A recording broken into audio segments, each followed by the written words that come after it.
Selamat pagi, sahabat bahari. Perairan Indonesia merupakan salah satu habitat sekaligus merupakan jalur migrasi berbagai jenis spesies mamalia dari cetacea atau paus dan lumba-lumba serta sirenia. Yang mana paus dan lumba-lumba tersebut merupakan kelompok hewan akuatik yang sering terdampar di pantai-pantai Indonesia. Terjadinya fenomena ini sangat memprihatinkan karena umumnya dalam hal penanganan secara langsung, masyarakat masih belum tahu secara pasti status populasi spesies tersebut di Nusantara. Namun kejadian ini bisa disebabkan karena ketidaktahuan masyarakat dalam melakukan upaya penyelamatan yang membuat spesies tersebut terdampar begitu saja. Di sisi lain, kejadian ini bukanlah suatu hal yang wajar bagi paus dan lumba-lumba secara alami mendamparkan diri. Terkecuali jenis paus pembunuh atau Orcinus orsa yang memang sering mendamparkan diri di tepi pantai, khususnya daerah beriklim dingin untuk memburu anjing laut.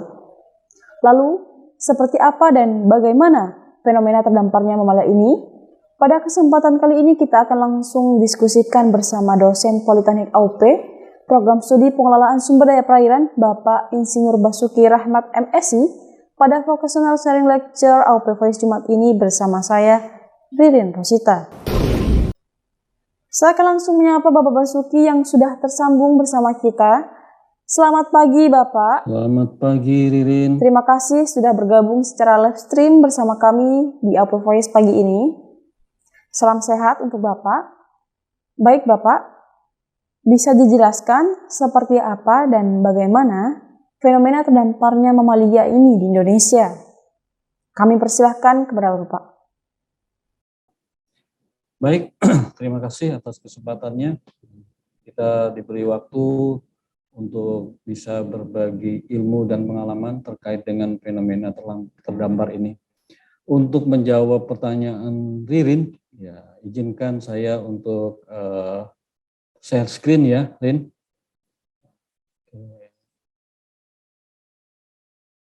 Sebentar. Oke, kita coba share screen.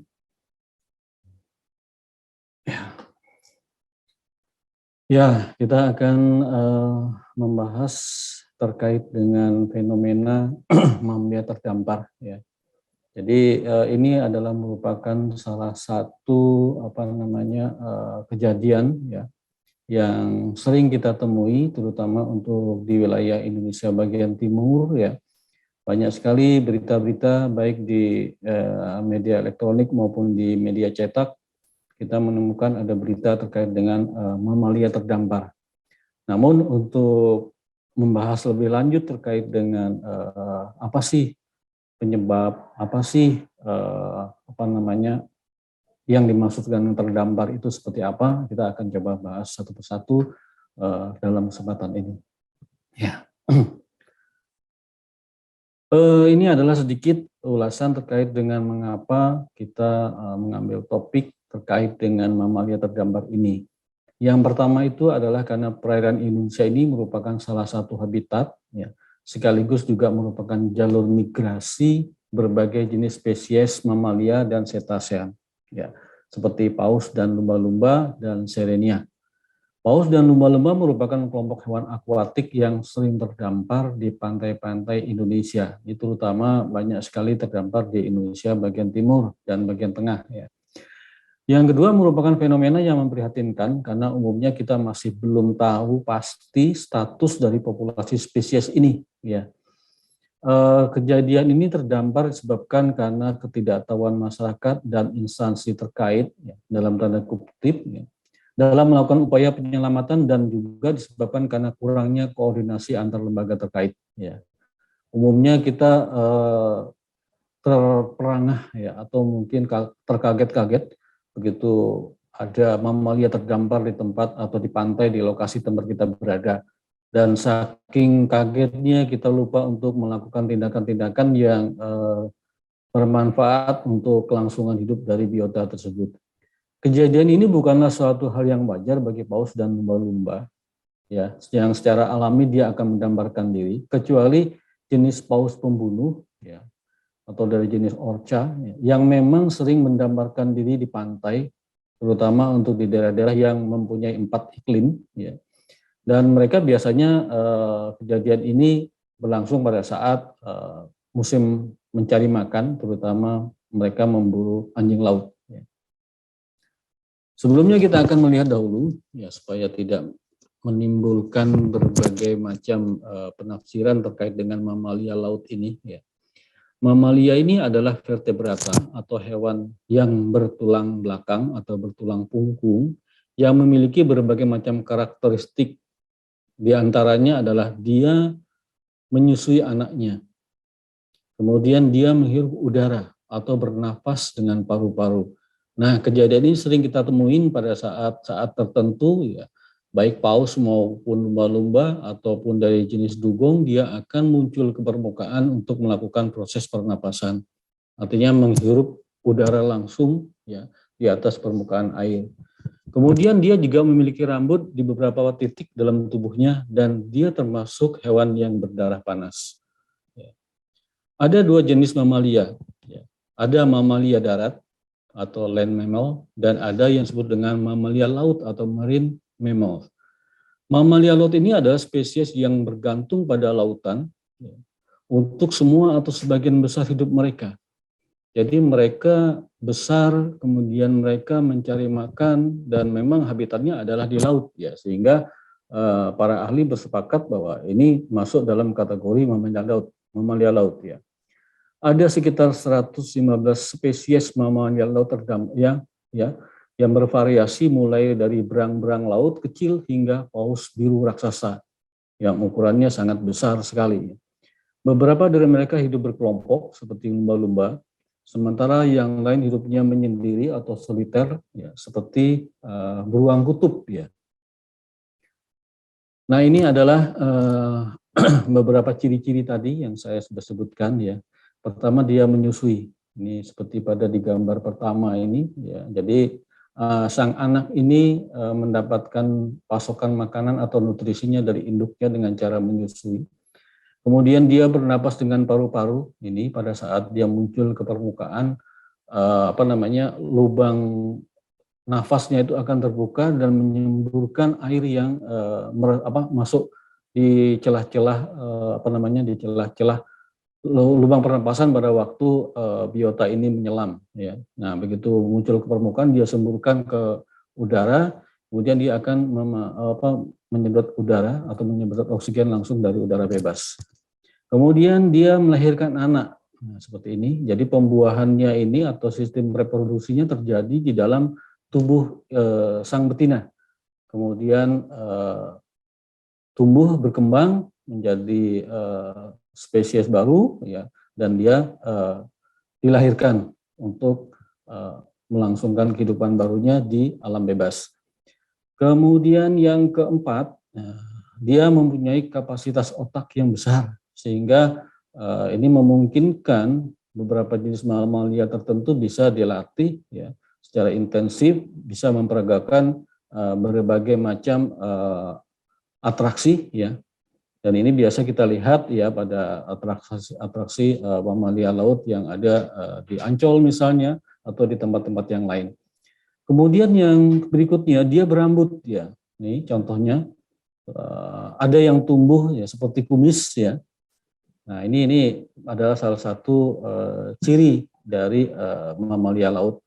Kemudian bentuk ekornya. Nah, ini yang menjadi patokan utama kita pada saat melihat ada biota yang bergerak naik turun di permukaan laut, ya, itu kita lihat ekornya.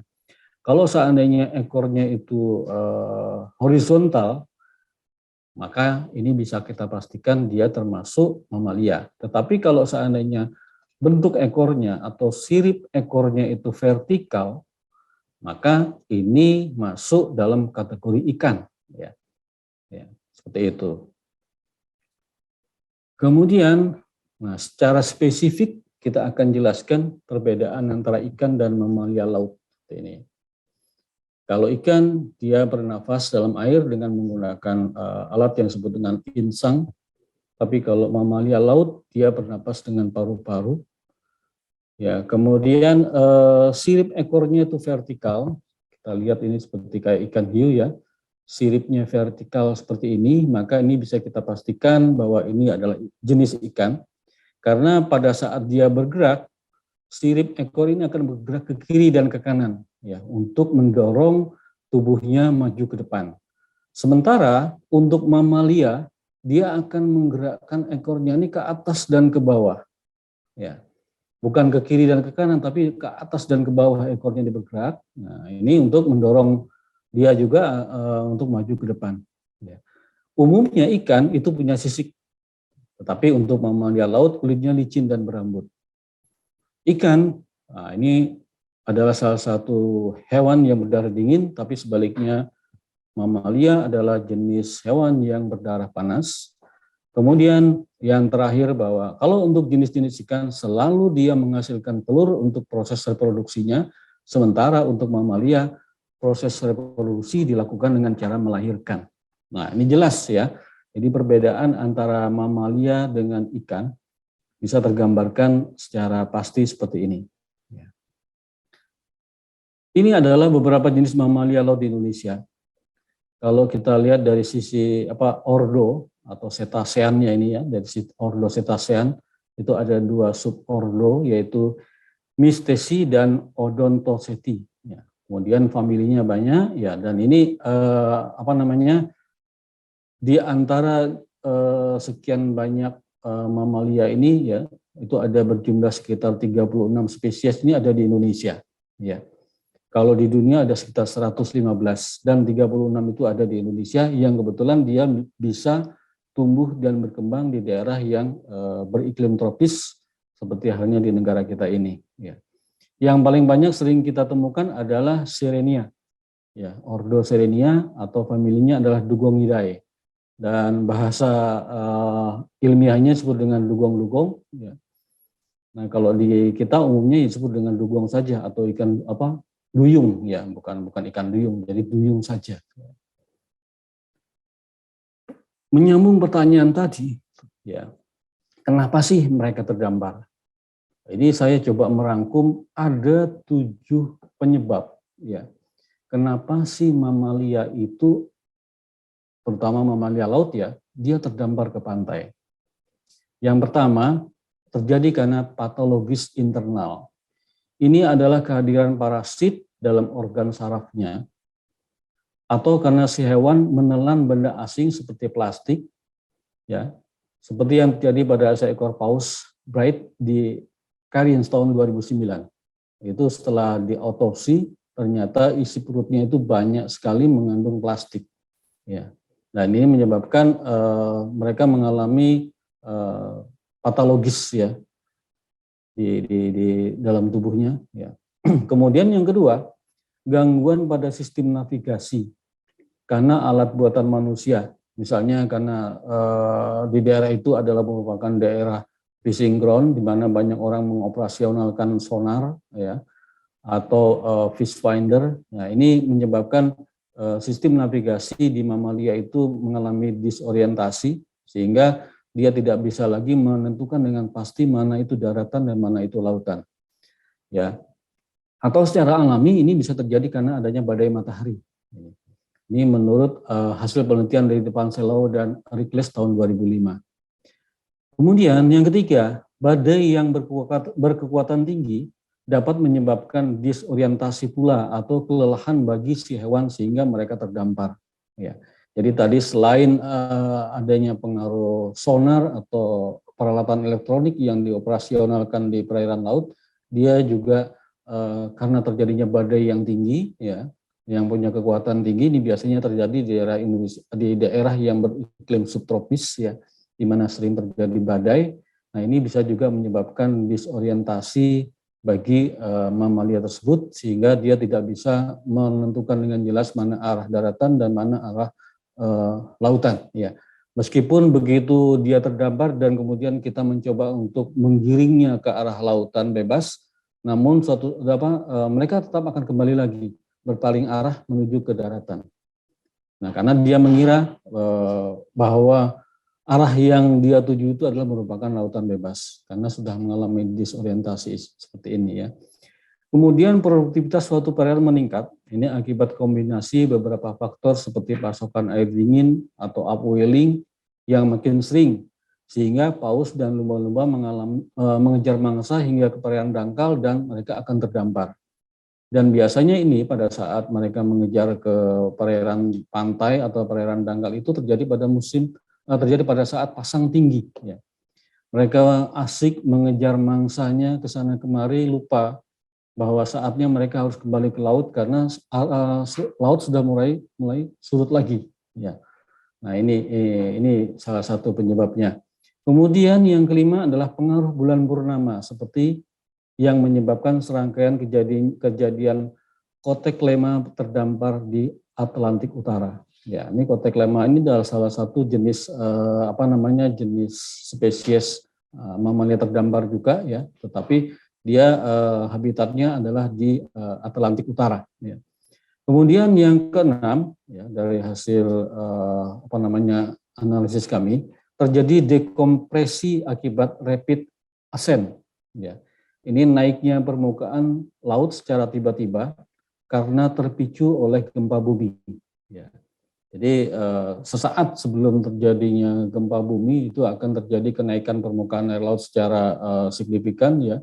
Kemudian ini akan menyebabkan mamalia ini juga mengalami disorientasi, ya, sehingga dia akan terdampar ke perairan yang lebih dangkal atau ke perairan pantai. Ya.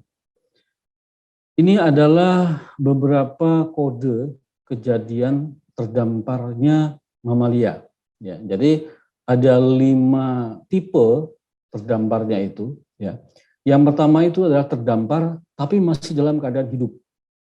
Nah, ini wajib kita kembalikan ke laut supaya dia bisa hidup kembali, ya, bersama kelompoknya di laut. Kemudian yang kedua, terdampar tapi baru mati. Artinya proses pembusukan itu belum berjalan sepenuhnya. Nah, ini juga perlu mendapatkan penanganan, namun sudah tidak bisa kita selamatkan, ya. Jadi ya mati begitu saja. Kemudian kategori yang ketiga adalah dia sudah mulai membusuk. Dan di sini perutnya sudah mulai kembung, ya, karena bakteri pembusuknya ini sudah mulai bekerja dan banyak menghasilkan gas amoniak. Kemudian yang keempat, sudah terjadi pembusukan tingkat lanjut. Ini sudah mengeluarkan bau yang cukup menyengat, ya.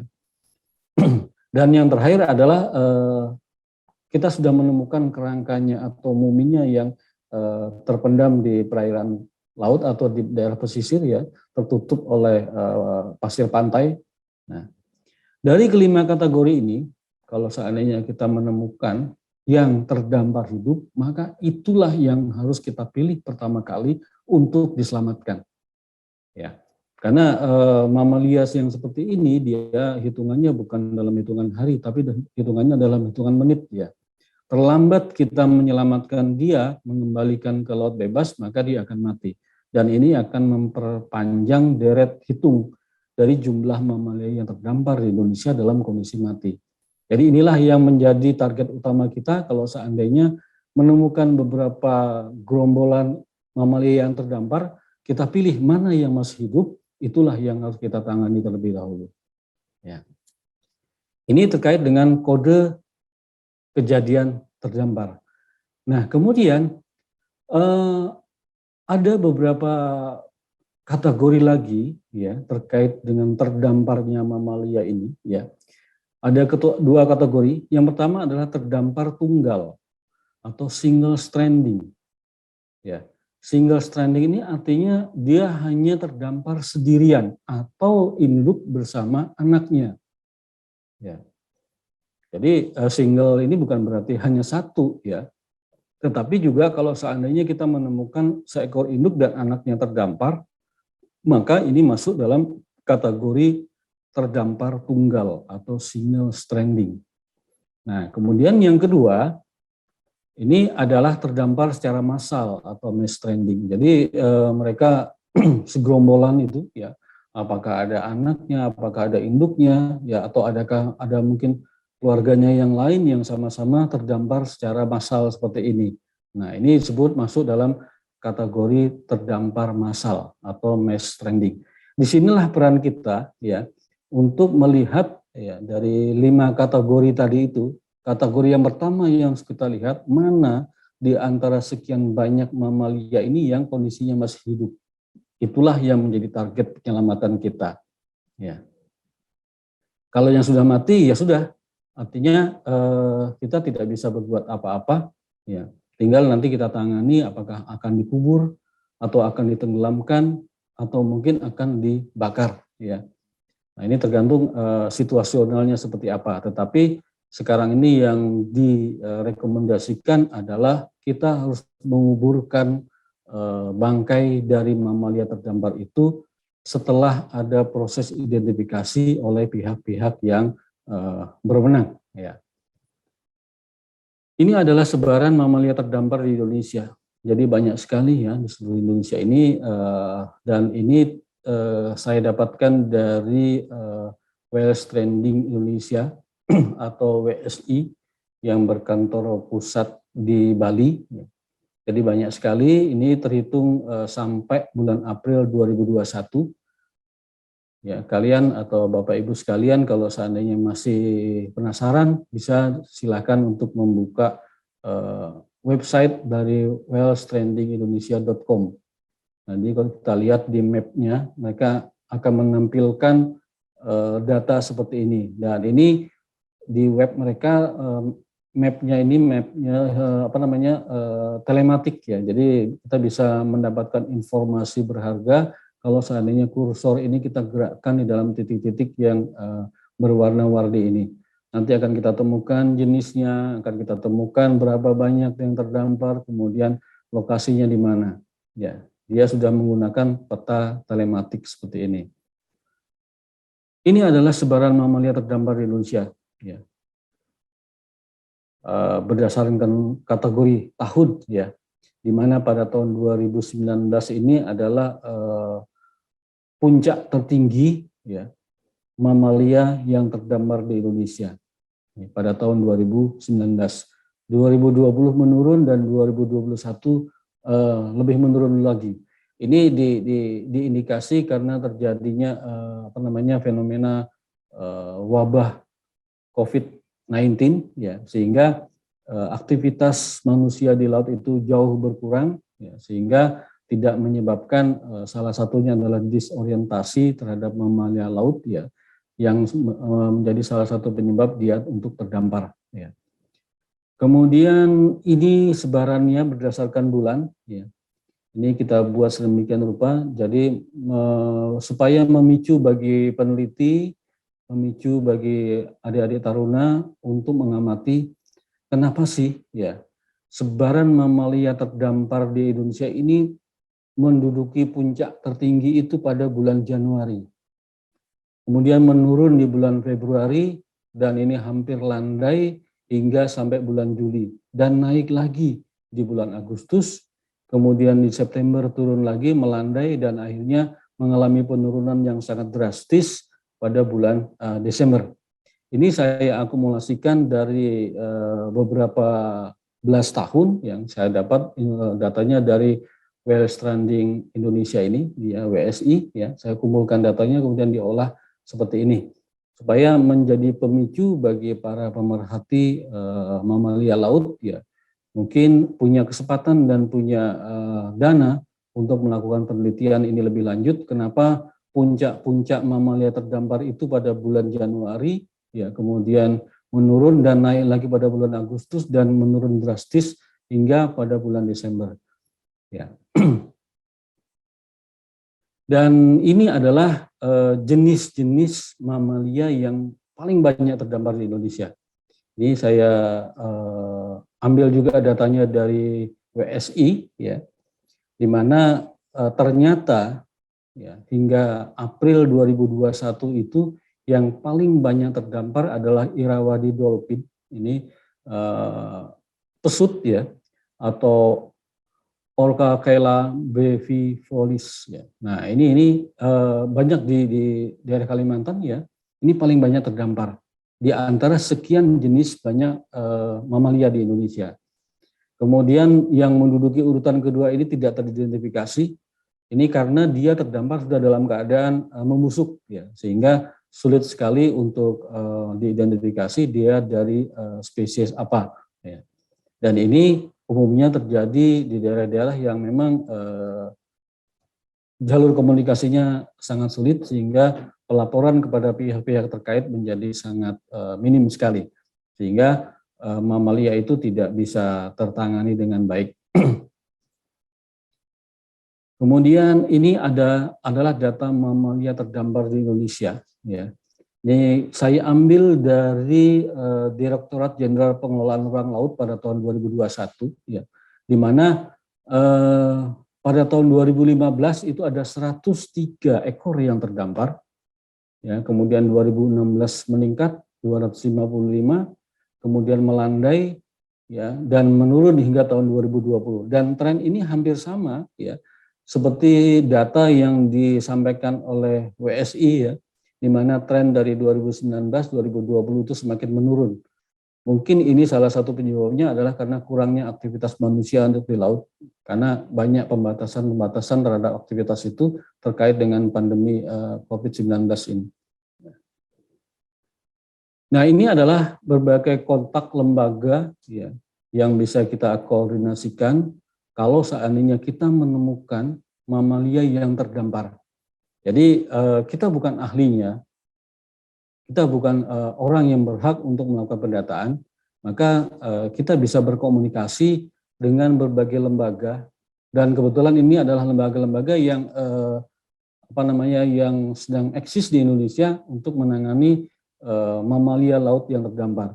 Banyak sekali LSM atau NGO lain yang juga bergerak di bidang penanganan mamalia laut ini, ya, tapi tidak bisa kita sebutkan satu persatu, ya. Jadi hanya beberapa yang saya sampaikan di sini yang cukup mempunyai peranan penting. Yang pertama itu adalah Loka Pengelolaan Sumber Daya Pesisir dan Laut yang di Serang. Nah, ini kebetulan karena posisi kita ada di Jakarta, maka merupakan wilayah kerja dari LPSPL Serang ini. Kemudian untuk yang di wilayah timur itu ada LPSPL Sorong, ya. Kemudian ada WWF Indonesia, ini ruang lingkupnya mengikuti seluruh Indonesia, ya.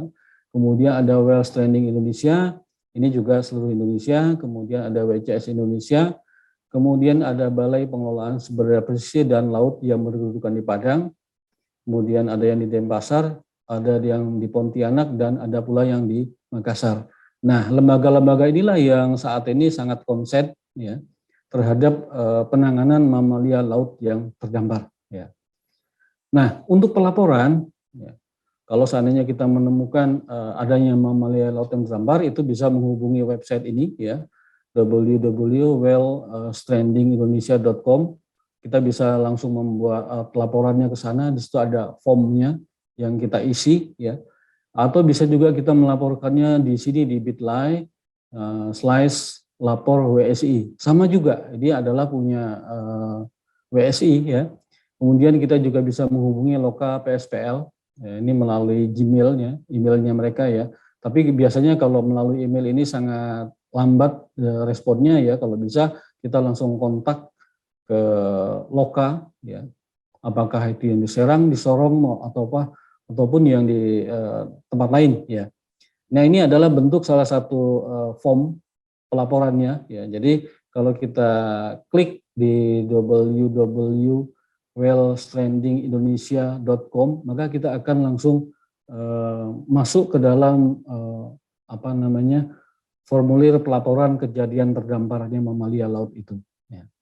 Ini kemudian, nah, ini adalah wilayah kerja dari LPSPL Serang. Jadi kita berkedudukan di Jakarta ataupun yang ada di kampus Serang, Banten, ya. Ini merupakan wilayah kerja dari LPSPL Serang, ya. Dan kita bisa langsung berkomunikasi. Ada nomor kontak yang bisa langsung dihubungi, ya, kalau kita membuka website dari LPSPL ini, dan kita langsung bisa berkomunikasi dengan pihak tertentu yang memang mempunyai kompetensi untuk menangani mamalia terdampar ini, ya. Ini adalah daftar pustaka yang bisa kita baca, ya, terkait dengan mamalia terdampar ini, ya. Bisa dibaca-baca, ya, untuk menambah wawasan dan pengetahuan kita. Demikian paparan saya terkait dengan fenomena mamalia terdampar. Ya. Terima kasih atas perhatiannya. Waktu saya kembalikan kepada Mbak Ririn. Silakan, Mbak. Baik Bapak, terima kasih atas paparannya yang sangat komprehensif. Di sini kami telah mencatat beberapa pertanyaan yang akan disampaikan. Pertanyaan pertama dari Rahmawati, sebenarnya yang disebut dengan mamalia tersebut seperti apa? Kemudian pertanyaan kedua dari Anindya, Bapak, bagaimana maksud dari fenomena terdamparnya mamalia? Apakah sama dengan fenomena terdamparnya perahu ke tepi pantai atau seperti apa? Mohon penjelasannya. Dan pertanyaan terakhir Bapak dari Muhammad, apa yang mendasari atau penyebab dari mamalia tersebut terdampar di tepi pantai? Kami persilahkan kepada Bapak. Baik, saya coba untuk menjawab beberapa pertanyaan tersebut ya. Jadi pertanyaan pertama terkait dengan mamalia ya. Jadi seperti yang kita sudah pahami bersama ya. Memang mamalia ini sangat berbeda sekali dengan biota lainnya ya. Terutama karena dia punya sifat khusus ya. Dia melahirkan anaknya dalam proses untuk reproduksi, kemudian dia bernapas dengan paru-paru, dan kalau kita perhatikan secara nyata perbedaan antara ikan dengan mamalia yang sama-sama habitatnya di laut, ya, terutama sirifnya, ya. Dan mungkin juga makanannya sangat berbeda, ya. Salah satu contohnya kayak dugong. Dugong atau istilahnya itu kalau kita biasa sebut duyung, ya, dia kan makan makanan lamun, ya. Jadi lamun itulah yang dia makan. Ya, jadi dia ada juga yang menyebutnya sebagai sapi laut, ya, karena memakan rumputan. Nah, dia melahirkan, ya. Kemudian dia juga bernapas dengan paru-paru. Kemudian kita lihat juga siripnya sangat berbeda, ya. Siripnya horizontal dan bergerak dia ke atas dan ke bawah untuk mendorong mamalia itu untuk maju ke depan atau mendorong dia untuk bisa berenang menyusuri wilayah perairan itu. Nah, ini adalah salah satu contoh ya perbedaan antara mamalia laut ya dengan ikan atau biota lain ya. Kemudian yang kedua terkait dengan kenapa sih mamalia ini terdampar ya. Banyak hal sebenarnya ya. Kalau kita perhatikan bisa terjadi karena adanya disorientasi atau salah membaca navigasi ya. Karena biasanya untuk hewan-hewan seperti mamalia ini dia punya kemampuan navigasinya yang cukup bagus, dia bisa bergerak dari satu tempat ke tempat lain tanpa salah, kemudian juga dalam berenang mereka tidak akan pernah tabrakan satu dengan yang lain ya. Nah, apabila sistem navigasinya mereka terganggu, mungkin karena adanya gempa, mungkin karena di situ ada gelombang elektromagnetik yang dipancarkan oleh peralatan yang dibuat oleh manusia. Nah, ini lambat laun akan mempengaruhi kepekaan mereka terhadap lingkungan ya. Sehingga pada waktu menentukan arah mereka bergerak ini mengalami kesulitan. Sehingga tidak jarang kita menemukan atau melihat ya mamalia yang sudah kita arahkan ke laut, kemudian beberapa saat kita tinggal pergi kembali ke daratan, dia akan kembali lagi mengikuti kita ke daratan. Nah, ini tidak bisa kita salahkan ya karena dia sudah mengalami disorientasi.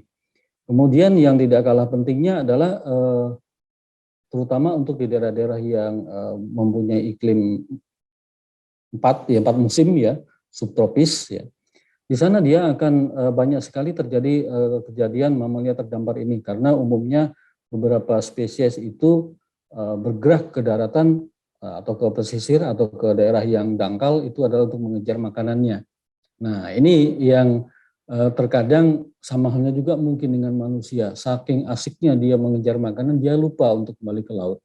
Ya, padahal mungkin surut sudah mulai bergerak, ya, air laut sudah mulai turun. Nah, ini mereka akhirnya tidak bisa kembali ke laut karena badannya sudah cukup besar dan sudah terisi dengan makanan ya di rongga perutnya. Nah, ini menyebabkan dia untuk kesulitan bergerak. Dan ini biasanya kalau kita menemukan biota yang dalam kondisi seperti ini harus segera punya kepedulian dan kita bantu mereka untuk bisa kembali ke laut bebas. Itu adalah salah satu contoh kenapa mamalia ini sering terdampar. Ya. Beberapa waktu yang lalu juga terjadi fenomena di mana jarang sekali kita temukan ada jenis dugong yang yang pink, ya. Lumba-lumba yang berwarna pink. Beberapa waktu yang lalu itu muncul di perairan Laut Jepang, ya. Ini adalah merupakan salah satu fenomena juga, ya. Sehingga biasanya mereka itu akan lari pada saat ada aktivitas manusia melakukan penangkapan ikan, mereka akan lari menjauh dan mereka tidak ingin tertangkap menurut logikanya, ya. Tapi beberapa waktu yang lalu mereka banyak terlihat di perairan Jepang. Ini adalah merupakan salah satu fenomena juga, ya, dan ini menarik untuk dijadikan bahan penelitian, ya, terutama bagi yang punya minat untuk mendalami terkait dengan fenomena mamalia terdampar ini.